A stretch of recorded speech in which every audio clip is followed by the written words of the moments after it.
Jésus dans le temple parmi les docteurs. Ce tableau fut redécouvert à grand bruit dans les années 70 par les historiens de l'art qui l'avaient perdu de vue mais connaissaient bien son existence grâce à divers documents. Tout d'abord, une très belle et impressionnante gravure de Nicolas Tardieu qui nous montre l'état de 1717, bien différent de ce que nous connaissons. Ensuite, le département des dessins du Louvre possède une grande quantité de dessins préparatoires précieux pour la lecture de l'œuvre. Enfin, un extrait du minutier central des notaires parisiens, daté du 17 avril 1713, conservé aux archives nationales et faisant acte de la commande à Coipel de 2 grands tableaux destinés au chœur de Notre-Dame de Paris. Sous la Révolution, le tableau est mentionné dans l'inventaire Lenoir en 1794, puis aliéné, c'est-à-dire sorti des collections nationales. Sous l'Empire, il va entrer dans la collection de l'oncle de Napoléon Ier, le cardinal Fesch. Celui-ci va quitter la France à la chute de l'Empire et laisser ses tableaux à son intendant Langlier. À la mort de ce dernier, sa collection est dispersée en septembre 1832. On va retrouver le tableau à Ville de Coipel à Villeneuve aux alentours de 1840. Il est pendu avec d'autres grands tableaux religieux dans la nef de Saint-Étienne. Il sera classé monument historique en 1910, puis totalement oublié, jusqu'à ce que, en 1971, Chantal Lanvin, alors nouvelle conservatrice du musée, fasse déprendre ces tableaux et les fasse transférer dans la chapelle des pénitents, alors fermée. La toile de Coipel bénéficiera d'une première restauration en 1976.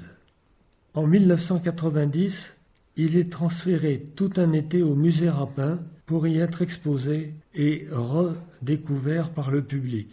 Sa grande taille était tout juste adaptée à la belle salle d'art religieux. Il retourne ensuite à la chapelle des pénitents, où il souffrira beaucoup des conditions climatiques et hygrométriques. En 2000, Richard Dagorn, alors conservateur du musée, fait intégrer le tableau au tout nouveau musée de Gajac. Il le quittera pendant 9 mois pour bénéficier d'une restauration poussée à Virlinde. Voici 2 images en cours de nettoyage et après restauration. De novembre 2004 à janvier 2005, Hélène Lagesse, nouvelle conservatrice, exposera le tableau dans la grande salle du musée, entourée de 7 dessins de Coipel prêtés exceptionnellement par le Louvre. En 2020, il sera transféré dans la chapelle des pénitents blancs, merveilleux écrin rendu à notre admiration après de très longs mois de restauration. Revenons à notre sujet, le découpage. Quand, comment, pourquoi? La superposition du tableau actuel et de la gravure de Tardieu montre que de larges bandes ont été coupées des 4 côtés. Le tableau initial faisait environ 6 mètres sur 4,50 mètres et actuellement il mesure 3,30 mètres sur 2,20 mètres. La scène représente l'épisode des évangiles où Marie et Joseph retrouvent dans le temple, au milieu des docteurs de la loi, leur fils Jésus qui avait disparu. Les docteurs écoutent cet enfant dans des attitudes pensives, sceptiques ou conquises. De 18 initialement, il n'y a plus que 6 docteurs dans le tableau actuel. Les dessins du Louvre nous permettent de découvrir les personnages disparus et de nous faire une meilleure idée de la composition originale. Ils permettent aussi de découvrir les repeints nécessités par le découpage. En voici un exemple en bas et à gauche. Les genoux du personnage assis de dos disparaissent derrière une zone sombre et un agrandissement de la table de la loi.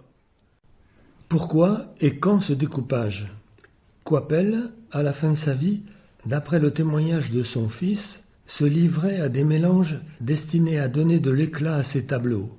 Très en avance sur son époque, Il aimait les couleurs vives et contrastées, comme le rose de la robe et le bleu du manteau de la Vierge, ou le blanc pur de la tunique de Jésus avec une ceinture rouge, ou encore le manteau rouge du docteur de la loi.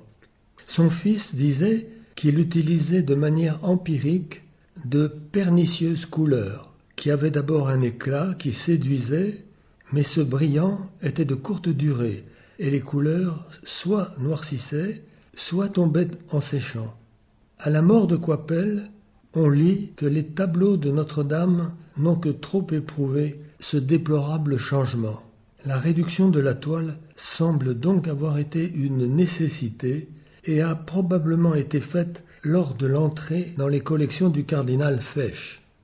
Depuis 2020, la toile a enfin retrouvé un écrin digne d'elle.